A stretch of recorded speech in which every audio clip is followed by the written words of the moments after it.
Imagine waking up every morning to the sound of iron bars clanging shut. The walls are painted in dull gray, chipped from years of neglect. The air smells of sweat and concrete. Every day begins the same way, with the same noise, the same fear, the same routine.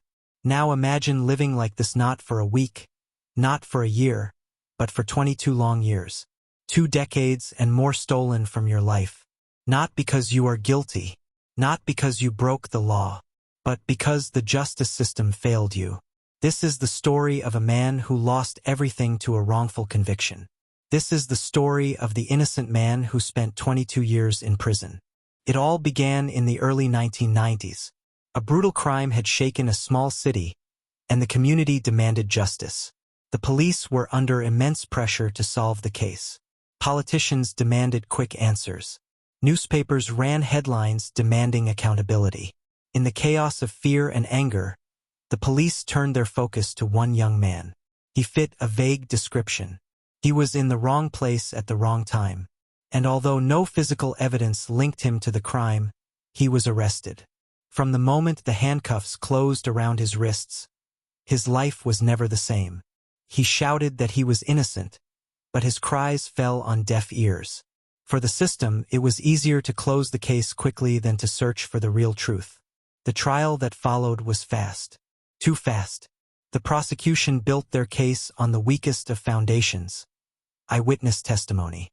A witness claimed they saw him near the crime scene, but their account changed multiple times. Still, it was enough to convince the jury. His lawyer was young and inexperienced. Underfunded and overworked, he did not have the resources to challenge the state's evidence. Studies later showed that public defenders often juggle dozens of cases at the same time, making it nearly impossible to give each client the defense they deserve. But the jury didn't see any of that. They saw a story carefully crafted by the prosecution. They saw a villain. They saw someone to blame. The verdict was guilty. The sentence was decades behind bars. As the gavel fell, the young man's world collapsed. He shouted, "I didn't do this." But his words were drowned out by silence. No one listened. No one cared. He entered prison in his 20s, filled with fear and confusion. He had never been in trouble with the law before. Now, he was surrounded by hardened criminals, men with nothing to lose, and violence lurking in every corner. Prison is a world of its own. He quickly learned the rules of survival. Never show weakness, never trust too easily, and never let anyone see your fear. The days turned into months. The months turned into years. Every morning began with a head count. Every day ended with the same slamming of the cell door. At first, his family visited often. His mother held his hands through the glass and promised she would never give up.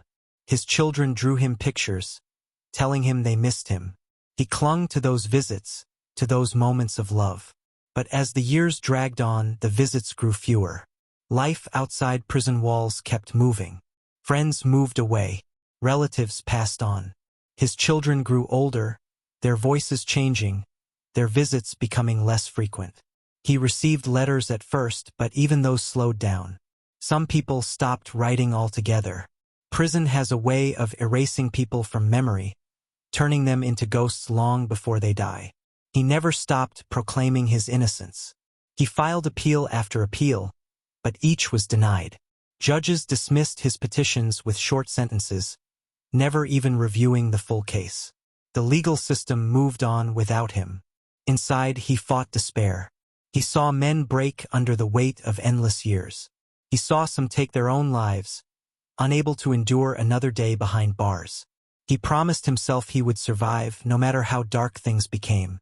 He found strength in small ways. He read books teaching himself about the law. He studied cases of wrongful convictions, clinging to the hope that one day, someone would listen to his story. He learned how flawed the justice system could be. In America alone, studies estimate that thousands of people are wrongfully convicted every year. Eyewitness errors, false confessions, withheld evidence, all common reasons why innocent men and women lose their freedom. For 22 years, he waited. 22 years of missed birthdays, missed funerals, missed moments that could never be replaced. And then, finally, a glimmer of hope appeared. A group of lawyers working with an innocence project took an interest in his case. They combed through the old files, the trial transcripts, the hidden evidence. What they found was shocking. There was DNA evidence collected at the crime scene that never matched him. There were witnesses who had been ignored. There were documents showing that prosecutors had hidden key information from the defense. Piece by piece, the truth came out. This man was innocent. He should never have been behind bars. After years of silence, his voice was finally heard. In a courtroom decades after his conviction, the evidence was presented. The judge overturned his conviction, declaring the original trial unfair. After 22 years, the man walked out of prison a free man. But freedom was not simple. He stepped into a world that had completely changed. When he went in, there were no smartphones. The internet was just beginning. Now, the entire world was connected in ways he could barely understand. He didn't know how to use a cell phone. He had no work history for over 2 decades. Employers looked at him with suspicion, despite his exoneration. He struggled to reconnect with his family. His children were grown, living lives of their own. His mother was frail, her health broken by years of heartbreak. He had missed so much, and no one could give that time back. The state apologized. They offered him some compensation. But what amount of money could replace 22 years of life? What dollar amount equals the chance to watch your children grow up, to hold your loved ones, to live freely as an innocent man? He began speaking out about his story. He became an advocate for justice reform, warning others about how easily the system could fail. He spoke about the importance of DNA testing, about the dangers of relying on eyewitnesses, about the need for accountability. His story became more than just his own. It became a symbol for every innocent person still behind bars, waiting for justice that may never come. What does this story teach us? That justice is fragile. That one mistake, one lie, one rushed trial can destroy a life forever. That for every man freed after decades of wrongful imprisonment, there are many others who may never be heard. 22 years cannot be replaced. No apology can erase the pain. But his story forces us to ask an important question. How many more innocent people are still locked away right now, suffering in silence, waiting for the truth to set them free?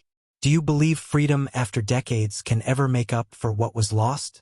If you believe stories like this must be told, then remember them, speak them, and never let them be forgotten. Share your thoughts in the comments below. Subscribe for more.